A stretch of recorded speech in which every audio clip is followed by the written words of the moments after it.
Survivor Specialist John and McKenna are back to rewind this episode of Survivor 49. We are talking our Outwit, Outplay, and Outlast moments of the episode, and we locked into pretty fast when we were planning out this podcast, and we had a little bit of difficulty with our Outwit, but eventually we succeeded in getting a topic, but it's been very different from our last few podcasts. We actually had two topics right off the bat, and we're watching a great episode over on the Patreon, so I'm excited to talk this episode, John. Yeah, I'm excited too. I think I've gotten to the point where I'm over Survivor 50 of season 49. I don't know, I know that might sound weird to everyone who's been listening to us all season long, who's been listening just to the specialists and every podcast out there all season long, right? Or been on Twitter and seen everyone complaining about, knowing who's on season 50's really ruined this. Mm-hmm. I think a lot of that does come from the fact that I am watching this season in a very different way than I've ever watched a Survivor season before, where I watched the East Coast airing so you and I can plan this podcast, McKenna. Right. And then I'm watching it with a bunch of people who don't know who's on Survivor 50 afterwards. And being able to kind of watch their reactions to it and just see a more casual view of Survivor, even though there are a couple super fans in there, but they're just not the super fans who are out there looking for this information. They're not to our level of super fandom, but they are people who've watched every episode of Survivor. It's really changed my light of it. And I know there were a lot of complaints about this week's episode with, it being oh, is it Rizzo or is it Alex going home? But that I got to the point where it's I just don't care at this point. Because I think we're almost at the point where it's safe to say Rizzo and Savannah, based on what we've seen on 50, or on 49, have already cemented themselves in 50. We know they're on 50, but they're playing hard enough that you could see why production would put them there. So I think we're starting to enter the danger zone for those two players. Do I think they're going home anytime soon? Not at all. But now it's okay, Rizzo, you've held your idol for 3 straight tribal councils now.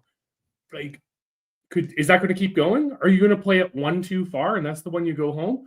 Are we going to get this big idol play at some point? I don't know. And Phil was talking about it on Digging Deeper with Blake and Alexa just before this.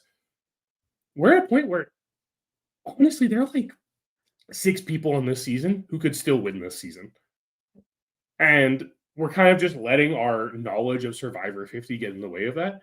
And now that I'm kind of getting to the point where it's no, I can let it go now. I'm enjoying this season so much more. And I was already enjoying this season. Yeah. I mean, I don't know if I'm quite there yet because I feel like I won't be there yet until the finale or maybe the episode right before. Because that's when you kind of become a bit more of a quote unquote legend is in the finale. So I wouldn't expect them to be booted before 5. But then again, we have Tiffany, who's who's the lowest placing 50 member. So it is possible that they go anytime now.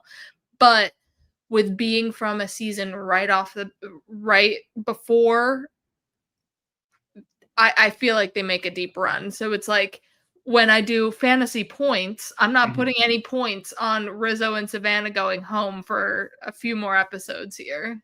And I totally get that. I think what it's coming down to for me now is Savannah might not have done enough game-wise to get it to seem like she's on 50, but she's bringing a character that we haven't really gotten in Survivor. And I think that's been a lot of the discussion that Blake's been really focusing on, is that Savannah is and a lot of people are oh, she's this villain, but she's not quite a villain, but she's approaching the game in a different way than we've seen in the new era. And you kind of need that type of character there. And that's what's making her entertaining to watch, right? She's being shown as opposition, and she's doing it in a way where it's you can root for her 1 minute and then root against her the next minute. Yeah. And Rizzo, I think, is actually now, after last night's episode, is showing that he is a very good Survivor player. I've been saying it. Everyone hates me for saying it, but I don't care. All of my casual friends are how can you be so high on Rizzo? I'm guys, he's playing a phenomenal Survivor game. The fact that he's holding on to this idol is impressive enough. The fact that he's holding on to this idol and seemingly influencing votes is spectacular. Right? It is a whole level of, if he wasn't a 25-year-old, we would be singing the praises of this kid all the time. But he's 25, and people are, I think, despite the fact that for a long stretch of Survivor, people were looking at like 25-year-olds, which is kind of like your average age group, it's on the younger side of casting now. And it's coming across that way, I think. And I think that is deterring people from properly giving the praise Rizzo deserves at this point. But see, you called him a kid here. He's a god. Yeah, I know. It's true. He is. So give him his respect. Call him a god. Alrighty. We are going to get into the meat and potatoes. The nitty-gritty, the bones of the podcast. Here we go. We are talking our Outwit moment, which is informed on all sides. So we had a few people here in this episode. We mainly had Sophie talk about it, Yellow Sophie talk about it, how she was getting information from the Rizzo side of things. She was getting information from the Christina Stevens side of things. But we also had a little bit of Jawan getting information from all sides, and Sage as well was getting a lot of information. So they were able to make their decision on where to vote because they had all the information laid out for them and they chose the correct path for them. Yeah, it's the very interesting thing about this episode is there was just so much talk about playing the middle. And this is actually why our Outwit was so hard for us to determine this week, because we didn't want to go back to the same well of playing the middle that we've gone to over and over again, right? Mm-hmm. Like, we can go to those ones that everyone really thinks of, right? Like Sarah Lucina. I think Sarah Lucina is actually an okay comparison to Alex, because Alex never felt like he was in this demanding spot, mm-hmm. or felt like he thought he was in a demanding spot like Sarah did in Cagayan. Right. But it's similar because you have that person in the middle being taken out. Mm-hmm. And it doesn't quite work here. And instead, what we're really seeing, and it might be like editing tricks, it might just be how it's actually going out there, because it does feel like we're getting really into voting blocks this mm-hmm. season. And which is a stark contrast. I think we notice it more as a stark contrast to 48, which was like that solid rock hard alliance instead. Mm-hmm. But when you have people like Sophie Segretti saying, "Oh, I'm like playing in the middle because I have all this information coming to me. I'm getting informed by both sides. I can make the most informed decision." Sage and Jawan are saying the same thing. Alex is like intentionally being in the middle, and as Rizzo pointed out, he is forcing sides so that he can ride the middle. Mm-hmm. There's just so much focus on the middle in this season that we had to talk about it today. But how could we talk about it? And by focusing on the fact that there are people making decisions here that don't quite make sense with the edit that's going on, like mm-hmm. the fact that Sage and Jawan did decide to go again with the Rizzo Savannah side is curious. We've seen Jawan talk about the fact that he has a close connection with Rizzo in the last couple of episodes now. Phil broke down on Wednesday that this is them voting this way leaves them with the least amount of people in opposition to them and mad at them, and the people who don't really have any wiggle room being mad at them. So mm-hmm. it probably makes sense for Sage and Jawan to make this decision. But the point is that they're getting the information so they can make that informed decision, so that they can even go through that analysis, even if it's not the analysis they're going through. Yeah. They have the possibility of being able to sit down and be like, "Oh, hey, if we vote Rizzo here and he plays as idol, we have 3 people mad at us," because it seems very clear at this point mm-hmm. that Sophie Segretti is in with that group, that trio. Mm-hmm. Or you have them voting out Alex here. And it's like, okay, we have Steven and Christina mad at us. Where are they going to go? They're not really talking to that side at all. Right.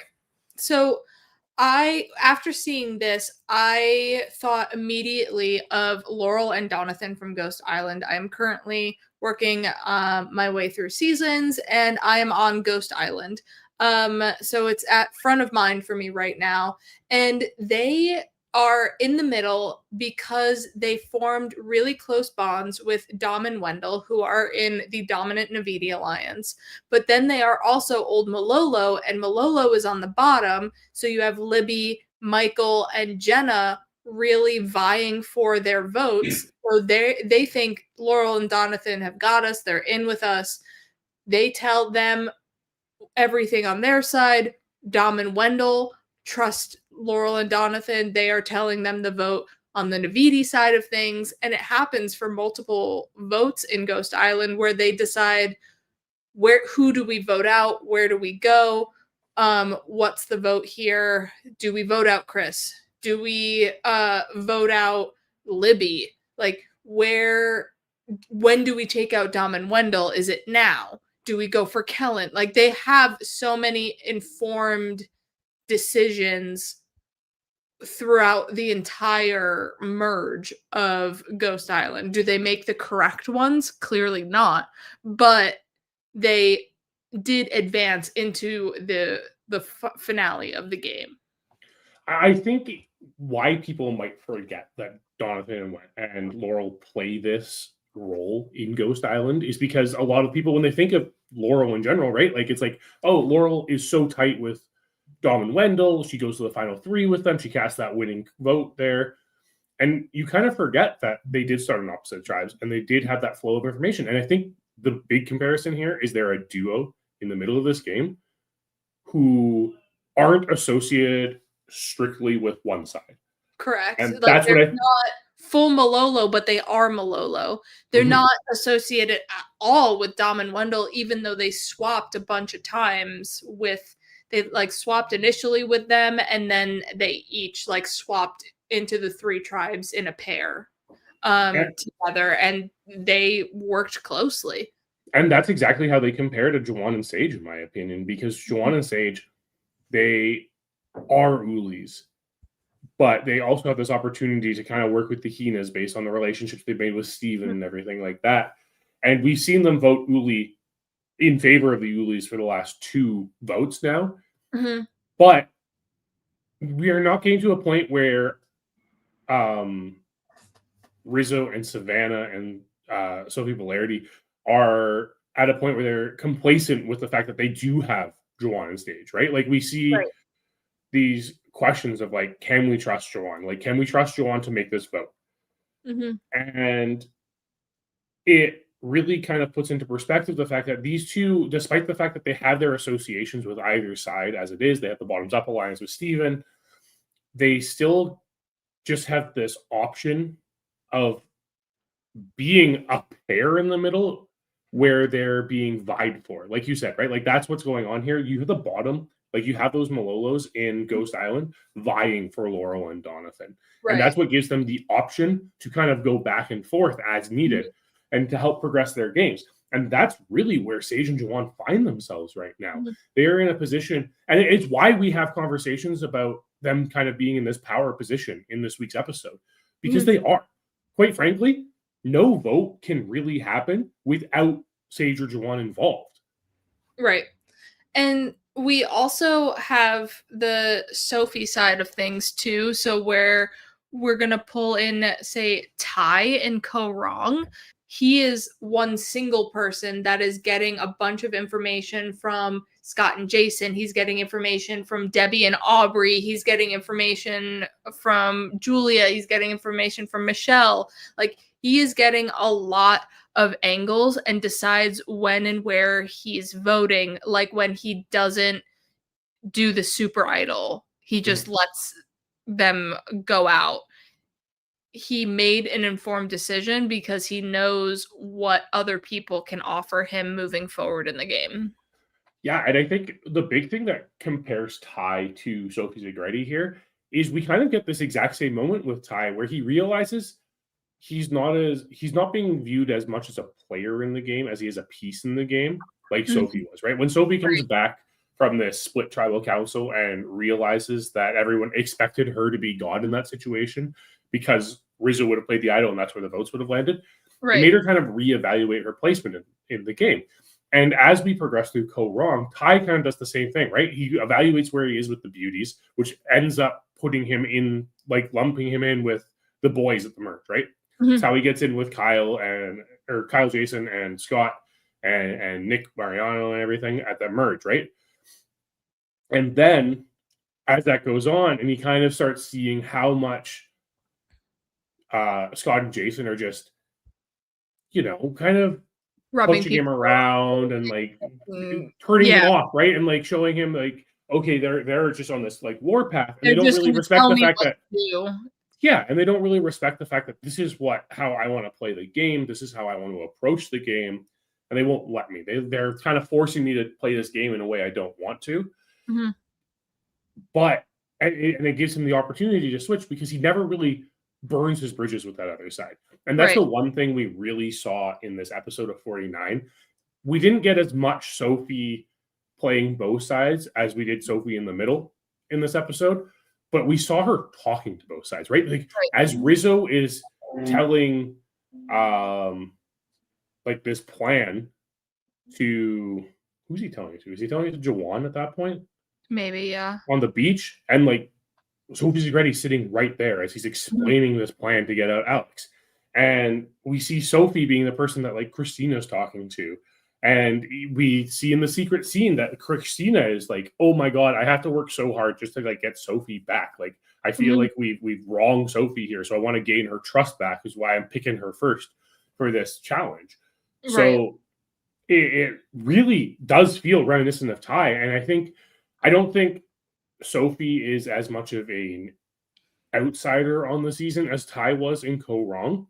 Mhm. But I think she's finding herself in this similar role where she is going to have the opportunity to kind of flip and flop this, between roles and ultimately probably shape where this game's going, which is not something I would have said in the pre-merge when we weren't seeing anything of. Yeah, and she won't get burned because they will need her for the vote for a vote in at some point. Like she won't burn one side by going with another one because the other side will still need her. Same with Ty. It's like you still need Ty for a vote. Um so it's going to be interesting to, like you said, to see how the game progresses and where she decides to place herself. Yeah, and as much as I was talking about how Sage and Jawan have this opportunity still with Steven and Christina, Sophie might even have a better one because of the connection she has with them from the beginning of the game. Yeah. Are we ready to move on to Outplay? Let's do it. So we are talking 2 immunity necklaces here in our Outplay because we had the first man and, well, not first, the last man and the last woman standing win immunity here. They were actually sitting, to be clear. Same difference. Win immunity. As I was looking through the seasons that had 2 immunity necklaces here, it either had it at the premiere, like in Gabon and Palau, where they could grab that immunity necklace, or it was at the merge. There were only 2 other episodes that did not have this specific twist at the merge. We had Worlds Apart and Winners at War. And so we decided to do Winners at War over on the Patreon. So that's episode 12, Friendly Fire.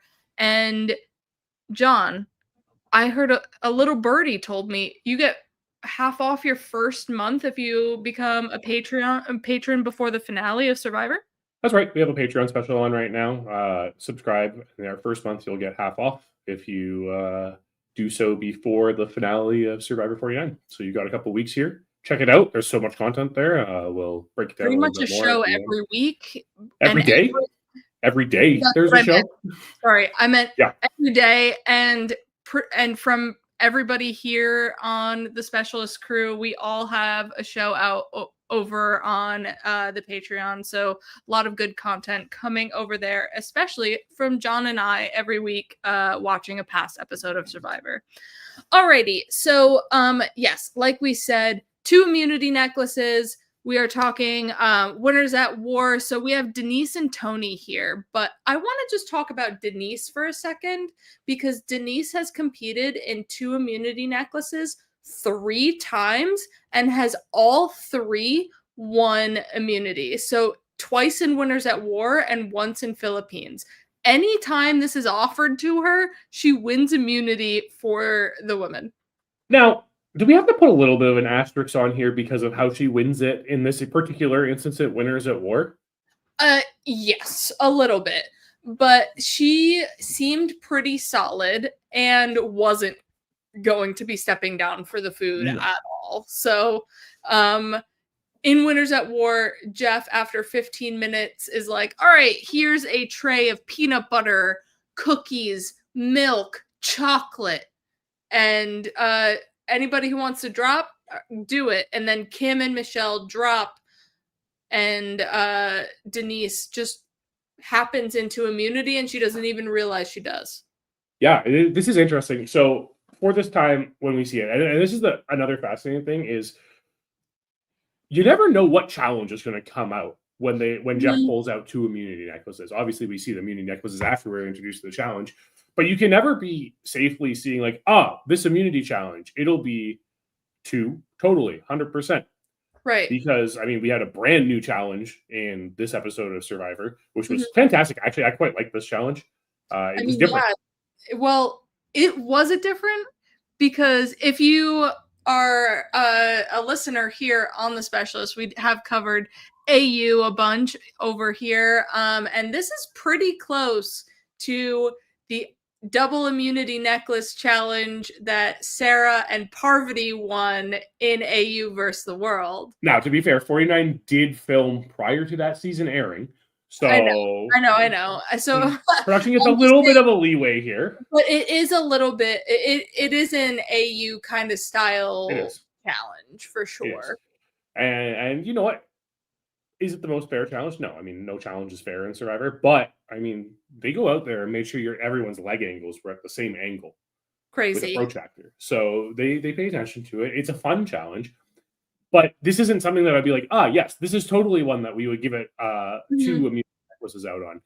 And like you said, there are 2 instances in Winners at War when we get it, right? We get it the first time at the merge with Get a Grip. And then we have it this time with When It Rains, It Pours. And this one's so fascinating. And what makes this so interesting compared to what we saw in the new era in general, and what we saw in 49 this week, because as I'm rewatching this challenge in Winners at War, it has the temptations, like you said, right? And it was weird because that temptation ended the challenge because you had the 2 of the 3 remaining women and 1 of the remaining men step down for it. Why don't we get temptations in these type of challenges? Especially because that challenge lasted 15 minutes and it got a temptation. This challenge last night went, 40, 50 minutes? Yeah, something Might be one of the longest challenges we've seen in the new era. People, they're dropping out for food. Like, Ben was like, hey, Jeff, you got peanut butter and cookies? I'll drop out. And Jeff's like, no. But wait, now I have it. But if Jeff left and did a temptation for an endurance challenge again, I'm in heaven here because this is classic Survivor. Is it just because of the new era of it all? Is that why we're not getting temptations in these challenges anymore? Because I mean, most of the time, I don't know exactly how. I don't think we have seen an endurance challenge go as long as this one last night in quite some time. We did just get that reward too. Yeah. So like depending on the reward schedule, but I still think a temptation in place of a reward would be fun. I agree. I think it harkens back to a time in Survivor's past that we don't get that much anymore. And I don't know if it's like the philosophy of the new era where we don't get temptations, because I don't know if it's like I think they're dropping. I think they are too, because they're not getting as much food, and maybe that's why they're saying, okay, we're not going to do temptations because we're worried too many people will drop. But if they want to really expedite these endurance challenges for don't make it harder on the body. Like, just add a temptations, because people will drop, right? Especially in the situation where on 49 we have Savannah just keep telling Sophie, I'm not going to drop. Yeah, so looking at her, there was no way she was going to drop. I think Savannah could have gone for much longer than she went. Exactly, and so like Sophie then having some temptation come out, being like, okay, I know Savannah is locked in. I'm also decently locked in, but I'm kind of working with Savannah / I have an angle where I'm probably not the vote. Let me get some food out of this. Same with how Nick does it in Winners at War, where he's like, I'm gonna go for the food. I feel all right now, but gonna go for the food and tell Tony I want a fire token.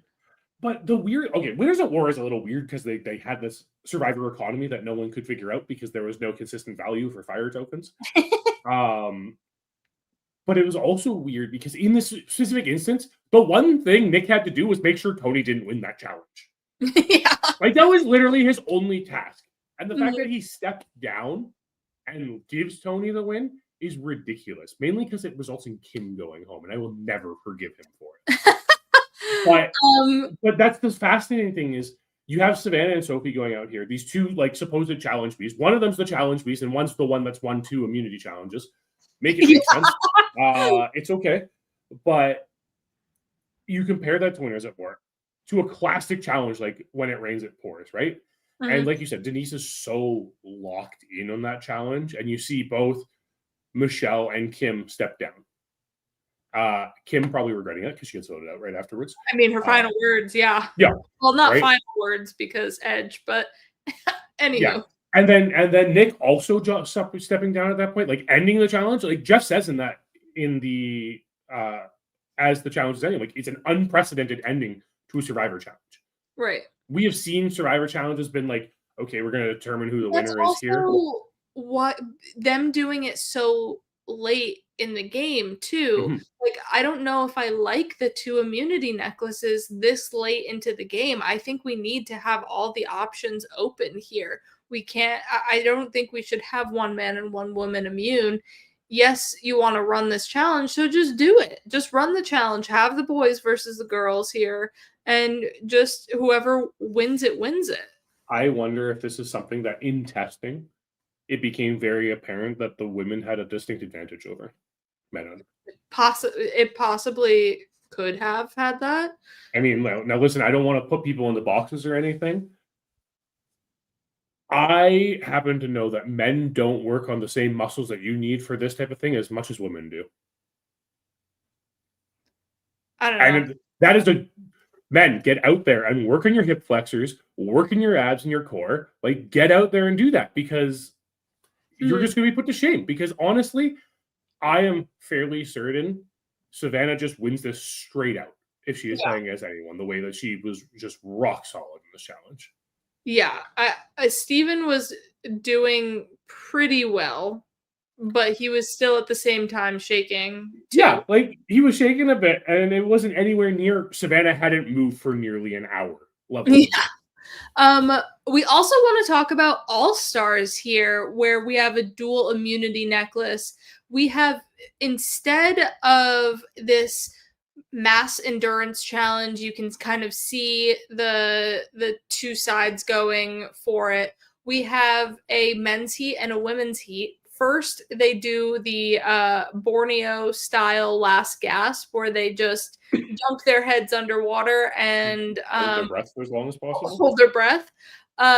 So we have Kathy and Rob winding up winning overall immunity here, but after we get the last 2 women underwater and the last 2 men underwater, they then have to do another task to fully determine who wins immunity. So it's not just an all-out endurance of holding your breath. You then have to do a physical / endurance challenge after that, which is where they have like that ladder underneath the water and they have to crawl across, release the boot, keep releasing the buoys, and wind up on shore.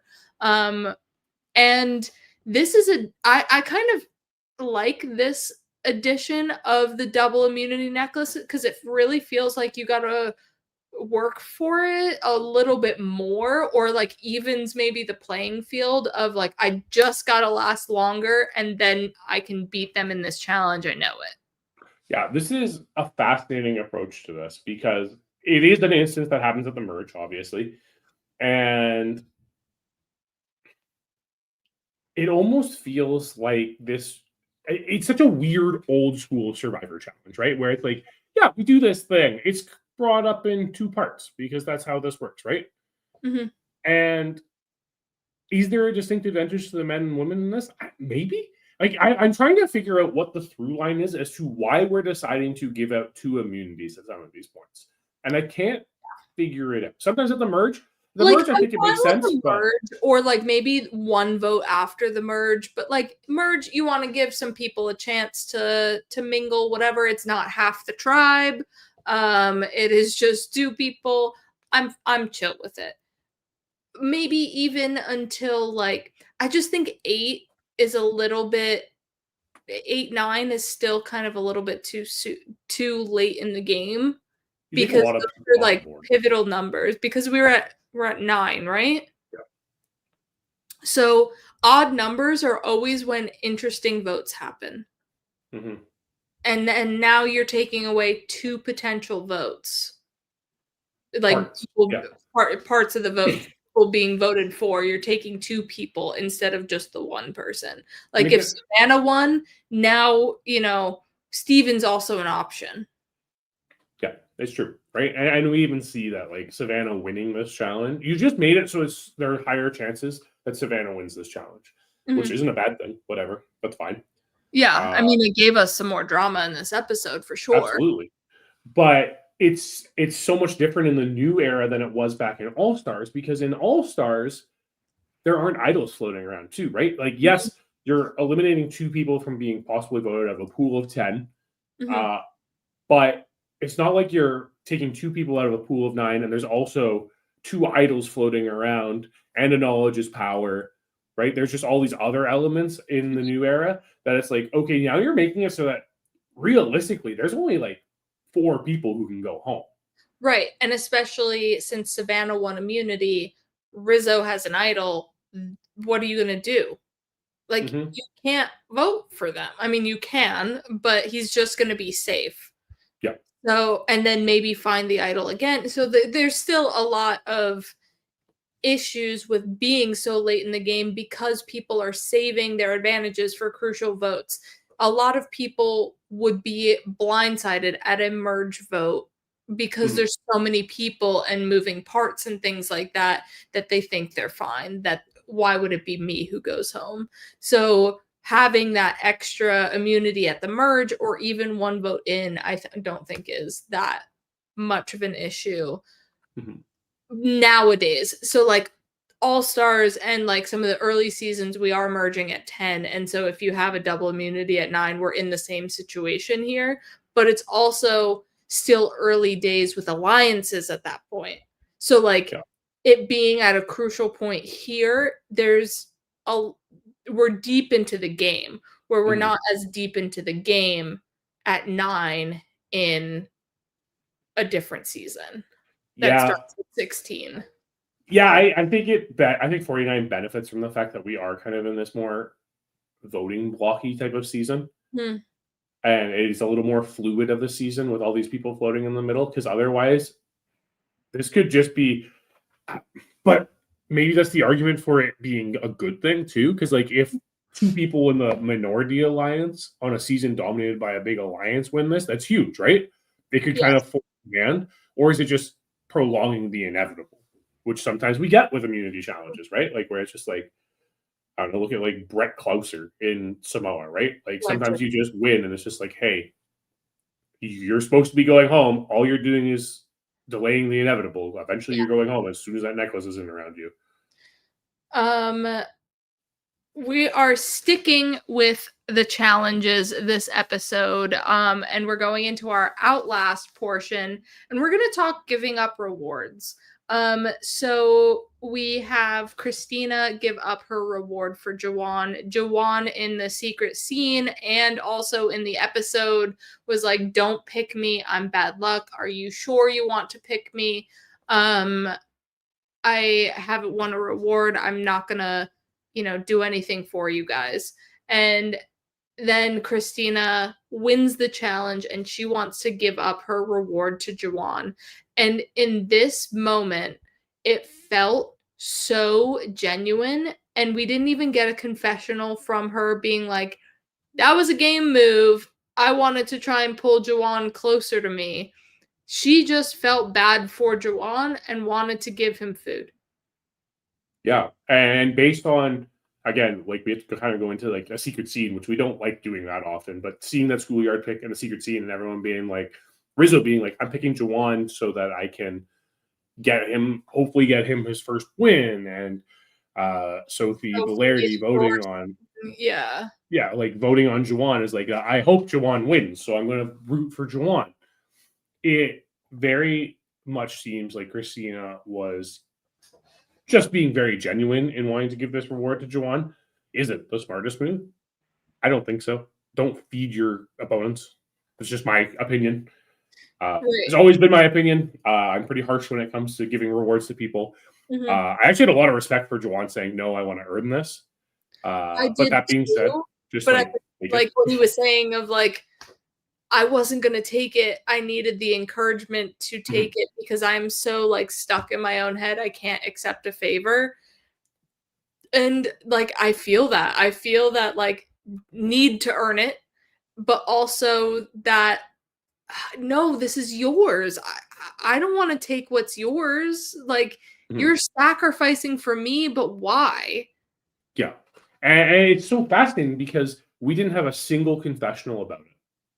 Like, there was nothing from another player talking about Christina giving up this reward.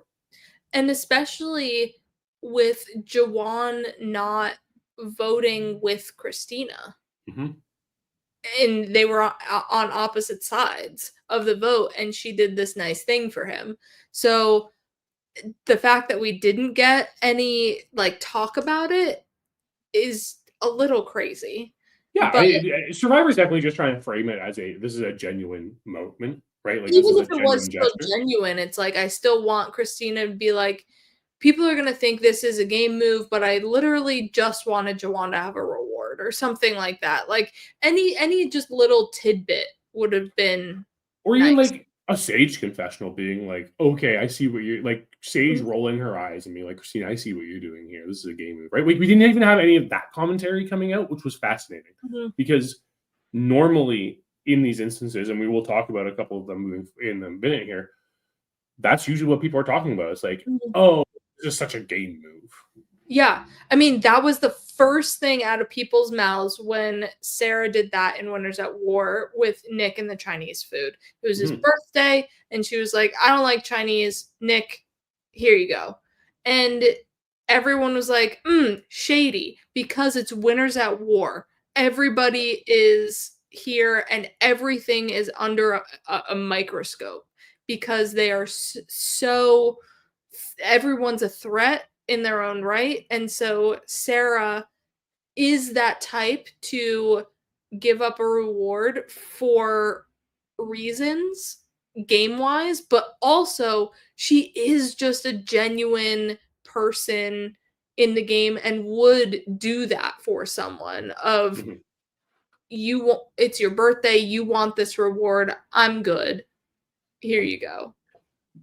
When Sarah does this, it's definitely a game. Like, there's no questioning about it. There is a game aspect to it. But I also still think she is that type to just give up a reward. I think that's why it's a game move for her, is because she is that type, right? Because she is that type of person who really revels in playing in the middle and making very strong social connections. That's why everyone's viewing this as a game move, and that's why it is ultimately a game move for her. But also, if you get a reward and you don't like it, why take it yourself? Like, yes, okay, you need nourishment and stuff, but if you're going to go on a reward, I'm just thinking, like, if I go on a reward and it's like, I don't know, Mexican food or something, right? And it's just littered with cilantro, that is going to be a miserable experience for me because I'm one of those people who cilantro tastes like soap for. Yeah, And we have the pizza rewards of like everything pizzas and there's no cheese in sight. I'm like, I don't know how much I want this. I get turning down sustenance is a bad idea. This is fried chicken, and I mean that is just like a lot of protein, so you want that for sure. But it's so difficult not to view this as a game move Mhm. And when you have someone of Sarah's caliber who is known for making these social connections, it's no wonder it's viewed as a game move there. And ultimately, it does make her connection with Nick strong enough that despite them being in opposition to each other for the majority of the game, Mhm. she can still kind of rely on him when necessary in the end of the game. Yeah. And in San Juan del Sur, it was also the same thing of like, I want to pull someone a little bit closer on my side because John and Jacqueline here are in the middle Mhm. of Jeremy and Natalie versus Josh and Reed. And so Natalie and Jeremy decide we'll step down. John and Jacqueline, you go have a nice date night on this luxury yacht. And just know who gave it to you. Jeremy, Natalie. So they are trying to solidify these allies. But this was also a whole season of giving up rewards and solidifying this core group. It was really a big domino in San Mm. Juan del Sur when Jeremy and Natalie gave up this reward for John and Jacqueline. And it Especially did. 'cause two people Mhm. who aren't But blood related. But that's the thing is because there's the blood relation in that season, I think that's part of the reason why we see it a lot. Because like, even Mhm. further on, right? Like we get it. Oh well, we want Missy and Baylor to go on this trip together. When Yes, John appropriately. gives it up later, right, for like the spa Yeah. trip. So He it's also wants to go to exile. yeah, okay. He's also gaming at that point for sure because he wants to go to exile himself. But what we're seeing is this strategy of because you're dealing with pairs, Mhm. giving up your award has a bigger benefit because it is impacting two people instead of one. Right. So even though Natalie and Jeremy are absolutely putting the pressure on to get John and Jacqueline on their side because it's very necessary for them to move the game Yeah. forward for them, it's also just this opportunity to have this good gesture and have it stick there because we talk about the sharkiness of Survivor a lot of the time. We talk about how I wouldn't give up my reward for anyone, right? Maybe that's unequivocally the wrong thing to do when there's an instance where there's loved ones playing with you. Yeah. I think they use it in a really great way, even though it doesn't wind up working for Jeremy, which is also kind of what happens with Christina. It doesn't really wind up working for her. Mhm. But because there's emotional bonds in this, I think it's even more of a good move for Natalie and Jeremy to do this because you're impacting a bond between two people. Yeah. Yeah, exactly. We're just dealing with this world that's a little different. And I don't think we acknowledge that enough when it comes to the blood versus water seasons. Mhm. I think we do when it comes to the first blood versus water because of the Redemption Island aspect of it and everything. They really put this emphasis on the partnerships. We don't get that emphasis as much in San Juan del Sur, but I think it's there. And I think watching the season that way makes it a much more enjoyable watch because you see the different level of strategy that these people have to go get into in order to really make their way through the game. Exactly. So I'm really excited that we saw this kind of new school vibe of something. I know we praise a lot of the old school, but having this new school element of giving up rewards in the new era because this is something we haven't seen, and especially since all the new era people talk about how scarce and how starving they are, for Christina to sacrifice that for Jawan is a really great moment that we got this episode. I have to ask McKenna, did you Mhm. have the same fear I did as Jeff described this reward and he started fried chicken and waffles just started going off in your head? Oh no, I did not have that at all. That went in one ear and out the other. He paused so long before saying French fries, and I was just like, Jeff, if you say waffles right now, I'm just done. Like I can't do it. I can't do this again. You can't do this to us two seasons in a row. Don't make them chant fried chicken and waffles again. Luckily they didn't, so we didn't have to worry about that. Yeah. All right. This has McKenna, before we wrap up, I have a question for you. Because okay, I think there was a very another question.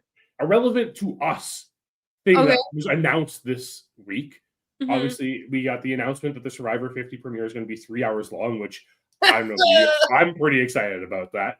We have to figure out like logistics of podcasting a 3-hour finale, but it's fine. That's a February problem. But also in the lead up to the premiere of Survivor 50, CBS is going to be airing 10 classic episodes of Survivor. We don't know what they are. All we know the exact time slots they're in, so we know there is not a single episode longer than an hour. Yeah, it's going to be 10 of the 22 episodes we picked for best episode. That being said, I don't know if that's true. Maybe it might be. I'm sure we're going to get some of those defining episodes there. So if you haven't checked out our defining episode series for all of the cast members from Survivor 50, 2 more will be added to it at the end of season 49. But if you haven't checked those out because those are probably the episodes that will be aired. Some of them will be. The one caveat, I don't know if the episode we picked for Jenna will be the Borneo episode they air. And I doubt they'll even air Borneo. I'm 99% sure we see a Borneo episode. I'm right there. It's the marooning. I think we see the first episode of Survivor in this batch of 10 episodes. And I think it's the first episode they show. Okay.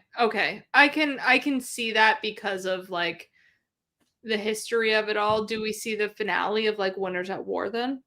Maybe. I don't think so. No, because it's too long. Like I said, we know the time slots, so we know there's no episode longer than an hour. We know we have no double episodes, so it eliminates a lot of the premieres. No new era repeats. Nothing after season 45, 45 is where we switch to 90 minutes. Not that I think they would air that anyways. I actually think these will all be like classic episodes. Right. Yeah, it'll be interesting to see what they choose. Do they decide to repeat it within a season? What seasons they choose? And I will be judging CBS as always. I think like one of the more fascinating conversations is like, I think these are obviously going to be episodes that feature the players from Survivor 50. I don't know why you wouldn't do that. I do think like I said, the marooning is just a celebration of Survivor by showing that episode. I think it would be very important to show that. I think you're going to see something like the martyr approach. But with something like, you want an episode that features Suri, are you picking one that features Suri and some of the other players she's played with on seasons, right? Like, or do you show something like the 3-2-1, which I think is just like a solid episode of Survivor that really does show it off? Are you using these episodes to highlight specific players, or are you just like celebrating Survivor as a whole? I think it's a conversation that'll be really interesting the more details we get about these 10 episodes. And I guarantee you, in some capacity, there will be content about it from some combination of the specialists at the time. Yeah, for sure. I'm excited, especially because I also just got the buff box from that Survivor and Paramount put out of a bunch of reprints and remakes of the older buffs, and they had China in there, they had Kagayan in there, they had certain seasons that like don't have some representation in 50, and do they air something from maybe the buff box? Well, that's a good question. Like, do we get a Winners at War episode despite the fact that there's no one from Winners at War? Do we get something like This Is Extortion, which is considered one of the greatest episodes of Survivor ever, right, despite the fact that no one from Winners at War is on 50? I'm really excited to see what CBS does with this, and I think it will really give us an idea of what to expect from 50. If this ends up being highlighting certain players, we'll be like, okay, cool. Like, thanks for spoiling the season for us, CBS. If it ends up being a focus on like Survivor, it's going to make me so excited for 50. Not that I'm not going to be excited for 50 either way, but if this shows to be like a celebration of the show of Survivor, it just means 50 is going to be that much better. Yeah, for sure. Well, John, wrap us up. What do we got going on this week? Phil and Will discussed the episode on Wednesday. It was a great recap. A lot of conversation, right? Like, we're at this really weird point in 49 where we're dissecting the edit a lot because of what we know about the future of Survivor. So take that out. Phil and Blake, we're joined by Alexa today for Digging Deeper. We love that. Sounds like Alexa. I'm not promising anything, but if you listen to that podcast, it sounds like Alexa might be around the next couple of weeks. We might see. She might be around a little bit more. McKenna and Kyle broke down the latest episode of The Amazing Race. McKenna wasn't a big fan of it. No, I had words. I'm on the Kyle side of things. I actually really enjoyed this episode. Phil will be joined by Troyzan on Monday for the predictions and power rankings. That's going to be fun. It's always fun listening to how Troy is breaking down a season and what he has to say. Degwith has a Matt chat at some point. Phil did not tell. Jake O'Kane? Possibly, but like not locked in yet. So keep an eye out. Make sure you like the video, subscribe to the channel, ring that bell. Then you'll know when that Matt chat goes live.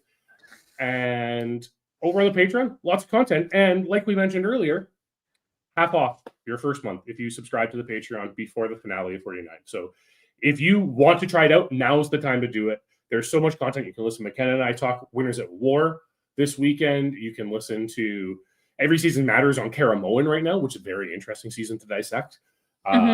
There's so much more going on there. There's the Teg Talks where with the rotating content that Tegwith does with everyone on the channel. There's Phil and I are talking movies. It's the holiday season. We're going to be talking holiday movies coming up. Just so much content over there. So give it a shot. Now's the time. And then we're going to be right back here next week. Next week will be a little weird because you Americans have a holiday. Yeah, so, John being Canadian doesn't have Thanksgiving next week. Kyle and I will not be live on Thursday. John and I will not be live on Thursday. We are going live on Friday at 11:30 a.m. with Kyle first for The Amazing Race, then hitting you at noon with John and I on the Rewind. So we are excited to bring that to you on Friday this next week. So thank you everybody for watching, and we will see you next time. Bye.